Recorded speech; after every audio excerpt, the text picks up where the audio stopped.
आज हम पढ़ेंगे इकोनॉमिक इम्पोर्टेंस ऑफ साइनोबैक्टीरिया के बारे में।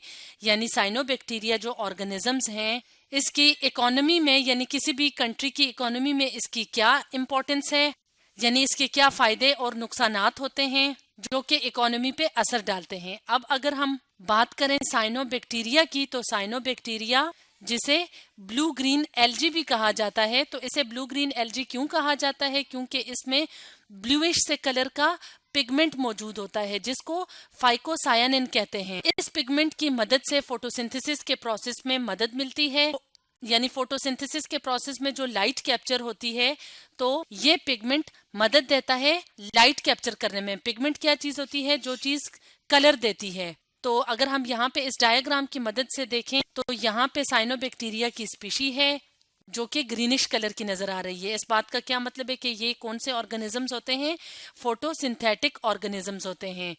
यानी ये फोटोसिंथेटिक बैक्टीरिया हैं जो अपना फूड खुद प्रिपेयर करते हैं फोटोसिंथेसिस के प्रोसेस से। किसकी मदद से? खास किस्म के पिगमेंट्स की मदद से, जिनमें से एक पिगमेंट है फाइकोसायानिन जो कि ब्लूइश कलर का होता है। तो अब हम कुछ इसकी इंपॉर्टेंस देख लेते हैं जो कि इकोनॉमिक इंपॉर्टेंस है साइनोबैक्टीरिया की। तो सबसे पहले जो इम्पोर्टेंस है वो ये है कि साइनोबैक्टीरिया को, जिसे कि ब्लू ग्रीन एल्जी भी कहा जाता है, इसको एज ए फूड इस्तेमाल किया जाता है। और काफी ज्यादा जो एक्वेटिक एनिमल्स होते हैं, जो कि पानी में रहने वाले एनिमल्स होते हैं, वो इसको एज ए फूड इस्तेमाल करते हैं। क्योंकि ये ज्यादातर कहाँ पे ग्रो करते हैं? पानी वाली जगहों पे। तो एनिमल्स के अलावा इसे कुछ कंट्रीज में लोग फूड के तौर पे भी इस्तेमाल करते हैं। जैसे कि नॉस्टॉक की जो स्पीशी है, उसको चाइना में एज ए फूड इस्तेमाल किया जाता है। तो अगर हम यहाँ पे इस इमेज में देखें, तो इस तरह से चाइना में ये मार्केट में इस तरह से पाउडर की फॉर्म में अवेलेबल होता है। और ये रिच इन न्यूट्रिएंट्स होता है, यानी जो गजाई अज्जा होते हैं वो इसमें बहुत कसीर मिकदार में पाए जाते हैं। इसीलिए इसको चाइना में एज ए फूड इस्तेमाल किया जाता है।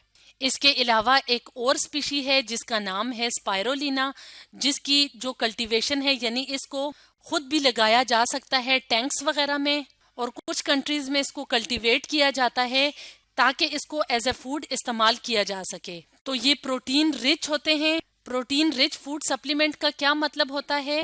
यानी ये प्रोटीन से या गजाई अज्जा से भरपूर होता है। तो इसको ह्यूमंस भी इस्तेमाल कर सकते हैं और एनिमल्स को भी दिया जाता है ताकि उनके अंदर प्रोटीन जैसे न्यूट्रिएंट्स कम ना हो। तो इस तरह से मार्केट में ये इस तरह से टैबलेट्स की फॉर्म में या पाउडर की फॉर्म में या कैप्सूल्स की फॉर्म में अवेलेबल होता है। इसके अलावा इसको जूस की फॉर्म में भी इस्तेमाल किया जाता है क्योंकि ये न्यूट्रिशंस का बहुत अच्छा जरिया है।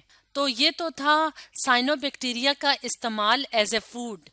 एक और अगर इम्पॉर्टेंट रोल की बात करें जो कि साइनोबैक्टीरिया की वजह से होता है, तो वो एक बहुत इम्पॉर्टेंट प्रोसेस होता है जिसे कहते हैं नाइट्रोजन फिक्सिंग का प्रोसेस। तो नाइट्रोजन फिक्सिंग के प्रोसेस में क्या होता है? जो फ्री एटमॉस्फेरिक नाइट्रोजन होती है वो तब्दील होती है नाइट्रोजनस कंपाउंड्स में, जैसे कि अमोनिया और नाइट्रेट्स वगैरह। मुख्तलिफ किस्म के बैक्टीरिया होते हैं, और बैक्टीरिया के अलावा साइनोबैक्टीरिया की स्पीशीज होती हैं जो कि नाइट्रोजन फिक्सेशन का काम करती हैं। तो यहाँ पे अगर हम इस डायग्राम में देखें, तो यहाँ पे पानी के अंदर साइनोबैक्टीरिया की स्पीशीज मौजूद हैं जो कि क्या करती हैं?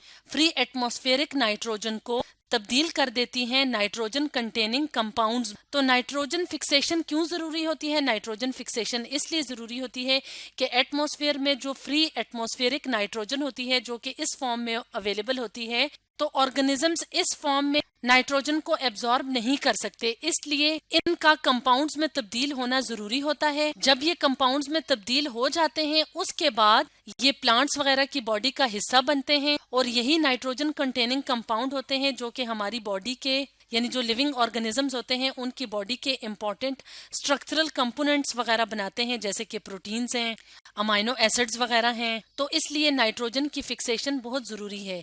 इसके अलावा जो नाइट्रोजनस कंपाउंड्स होते हैं वो जमीन की जरखेजी बढ़ाते हैं, इनको फर्टिलाइजर्स में इस्तेमाल किया जाता है, और एग्रीकल्चर में भी इन्हीं नाइट्रोजनस कंपाउंड्स को इस्तेमाल किया जाता है। इसके अलावा एक और इम्पॉर्टेंट पॉइंट या एक और इम्पॉर्टेंट रोल जो कि साइनोबैक्टीरिया प्ले करता है वो ये है कि एनाबीना जो कि साइनोबैक्टीरिया है, यानी साइनोबैक्टीरिया की एक स्पीशी है, तो ये मॉस्किटो के जो मच्छर होते हैं, मॉस्किटो जिसे मच्छर कहा जाता है, उसके जो लार्वी होते हैं ان کو گرو نہیں کرنے دیتے. اگر ہم بات کریں لاروا کی تو لاروا کیا ہوتا ہے, ماسکیٹو کی جو لائف ہوتی ہے, لائف سائیکل اس کا ایک سٹیج ہوتا ہے, یعنی جب ماسکیٹو انڈے دیتا ہے اس کے اندر سے جو آرگنزمز نکلتے ہیں اس کو لاروا کہتے ہیں. اس کے بعد ڈیولپمنٹ جب ہوتی ہے تو ایڈلٹ فارم میں وہ کیا بن جاتے ہیں, ماسکیٹوز بن جاتے ہیں.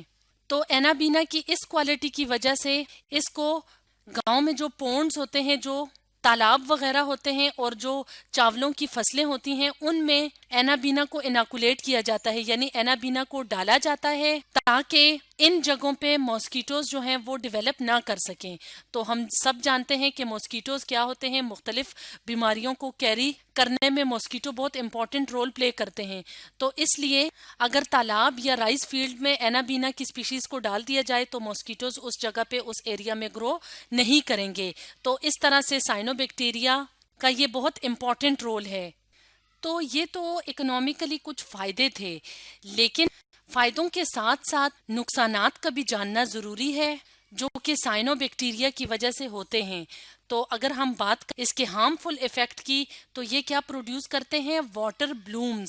واٹر بلوم کا کیا مطلب ہوتا ہے کہ پانی کی سطح کے اوپر بہت زیادہ تیزی سے گرو کر جاتے ہیں, جس کی وجہ سے پانی کا رنگ بھی چینج ہو جاتا ہے. اس کے علاوہ پانی کی جو اسمیل ہے, جو آڈیور ہے, وہ بھی چینج ہو جاتا ہے اور وہ برا ہو جاتا ہے, بیڈ آڈیور اور چینج ان کلر.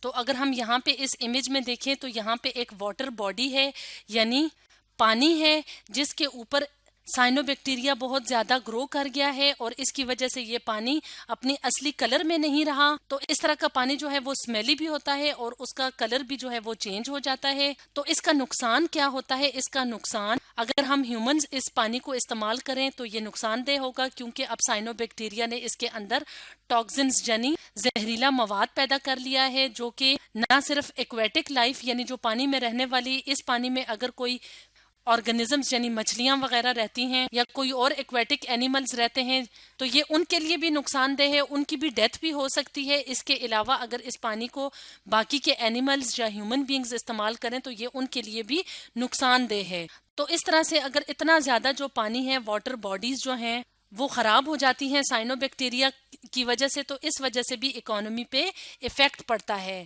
تو سائنو بیکٹیریا ایک طرف جہاں پہ ایکو سسٹم کے لیے فائدہ مند ہے, اس کے علاوہ ایز اے فوڈ بھی استعمال ہوتی ہے, تو دوسری طرف اس کے نقصانات بھی ہیں. تو آج ہم نے پڑھا economic importance of Sino bacteria کے بارے میں.